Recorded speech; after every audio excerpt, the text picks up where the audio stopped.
Good morning, gorgeous, gorgeous girls. Come along with me for my morning walk, and we're gonna go up into the mountains. The mountains. The mountains. We're gonna go up and journal together. I think it's so easy in the morning to reach for your phone or get distracted, and so lately I've been trying to get out into nature and writing and focusing on my inner world instead of all of the outside distractions. And I want to share with you guys the journal prompt I'm doing this morning, which is write a letter to yourself when you were 10 years old. Which, on first, hearing this prompt, it seems pretty straightforward, but yeah, I feel like it definitely brings up a lot in us, because maybe when you were 10 years old, you weren't in the best situation. Maybe you had hopes and dreams and weren't sure how they were going to come true. And now, at the age that you are now, you get to reassure that person, which is such a gift. And, as we grow up, our body changes, we become more mature, etc. But, we still have respect for that part of us, That's why, I never regret any tattoos I've ever gotten, because I always think, well, I have to respect the body that I shared with the person that got them and wanted them at the time, How funny to be back in these woods where my journey in Japan started, and I just finished writing the letter to my 10-year-old self. And quite crazy, because I was writing and explaining to her all of the things and all the dreams that she has are coming true. I always dreamed when I was younger to make music and sing, and I dreamed of being a full-time artist, and I dreamed of traveling the world, but that just didn't really seem possible from where I was, and I felt too sensitive and too alone. And actually writing this message and getting to tell her that all the things that make her feel alone right now are the things that are going to shape her into a good artist in the future. So I would definitely recommend you guys to do a similar activity. It might bring up some emotions, but it's just so beautiful to know that you're always connected to every part of yourself. And I actually got the idea for this journal prompt in particular from a class I'm taking, a writing class called Writing for Self-Discovery, 6 Journal Prompts for Gratitude and Growth. And it's really been helping me see writing as a form of self-care and not something just to become something, you know what I mean? And this portion of the video is made in paid partnership with Skillshare, because I'm taking the class through them. Skillshare has thousands of creative classes taught by artists and entrepreneurs on a vast variety of topics, from writing to illustration, or whether you want to learn how to make videos. I've gotten really into writing and wanting to change my relationship with writing, and so I'm gravitating towards the writing classes. But I do love that you can find a class on there and pin it for later, and it can just accompany you all along your creative journey. If, like me, you want to reconnect to your creativity, or maybe you just want to explore a new skill, I would definitely recommend Skillshare. They're so kindly offering the first 500 people to use my link down below or scan this QR code a 1-month free trial of Skillshare, which is so amazing because you have so many possibilities to check out the different classes. I'm definitely very grateful for all of the things that I've learned through their classes. Anyway, it's really peaceful here today. I haven't eaten yet today, so I might go down to the grocery store and get something. I still haven't been to a sauna. I really want to do that as well. It's so funny because if you would have told me the day that I came to Kyoto and I was crying in this same exact place, that I'd be back here in such a calm Zen space, I would have been like, girl, we went on a healing journey. And it's not even so much that I learned new things, but I think in life we have to oftentimes relearn, you know what I mean? You can learn a lesson. I think especially 5-6 years ago, I was having a really difficult time, and during that process I learned to really trust myself. And I think over the years there were certain times when I lost that trust. We lose trust by breaking promises to ourselves, by not taking the time to do what I'm doing today. And so I think it's not so much about I learned a new lesson, but it's more about becoming reacquainted with myself. I'm wondering if you watching this right now, do you feel connected to yourself? I always like to bring it back to you guys because it's not just all about like me sharing my life. I think there's a reason for everything. I really do. And I think like maybe I had to go through some difficult things in my life so that like I could share that journey. And maybe I was born as like a really sensitive person and a really, yeah, like soft-hearted person. Like so that I could share that with other people. But yeah, when I get back, I'm going to make a vision board because those things really work. Anyway, I'm giving you lots of kisses. Mwah. I love you so much. Mwah. The other day I did a really fun photo shoot. I found like these vintage kimonos, like the one I'm wearing now.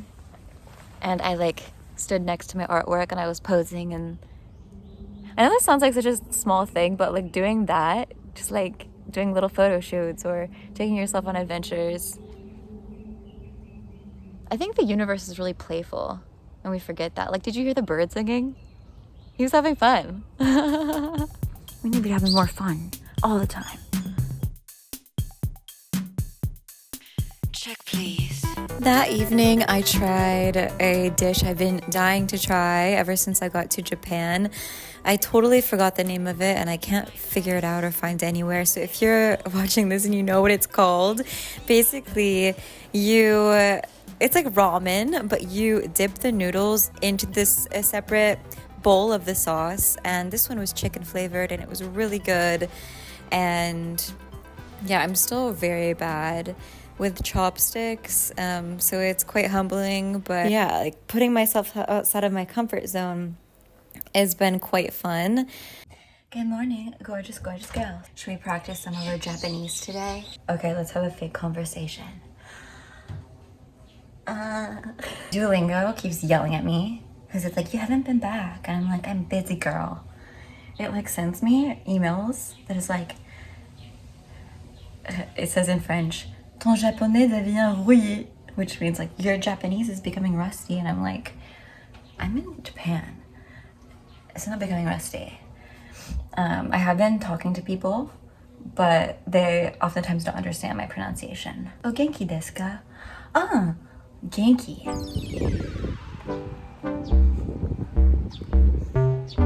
So my art residency actually ends in a few days, and I finished all of the paintings for the art show, the open studio that we're going to be doing at the end of the week. And so with my last few days here, I thought it'd be really nice to visit the places that I had not seen yet. I've been here for almost a month, but still there's so much to see. And one of the places that was on my list was this temple called Fushimi Inari, and I have been putting it off because it is a bit of a tourist attraction and there can be quite a lot of people, but I don't know, I got quite lucky on the day that I went and it wasn't too crowded. And basically it's this temple with a lot of orange torii gates that have been gifted, and I actually learned that the color orange is used because it's a really powerful color and can apparently ward off spirits. And it's quite impressive to just like walk down these paths with all of these beautiful orange pillars around you. It feels like you're walking through a clementine or something. And the nature there is absolutely beautiful, so I definitely recommend going if you're in Kyoto, even if it is a little bit touristy. I think, even if a spot is touristy, it doesn't mean that your experience with it has to be that way. Like, for example, yes, I was at this like giant tourist attraction, but I ended up going off the beaten path and down different like side trails. And I think it's the same when you visit any city or any place. You find the little pockets where you can have like a moment to yourself. I know like that's what I'm always looking for, is like this little pocket of meaning.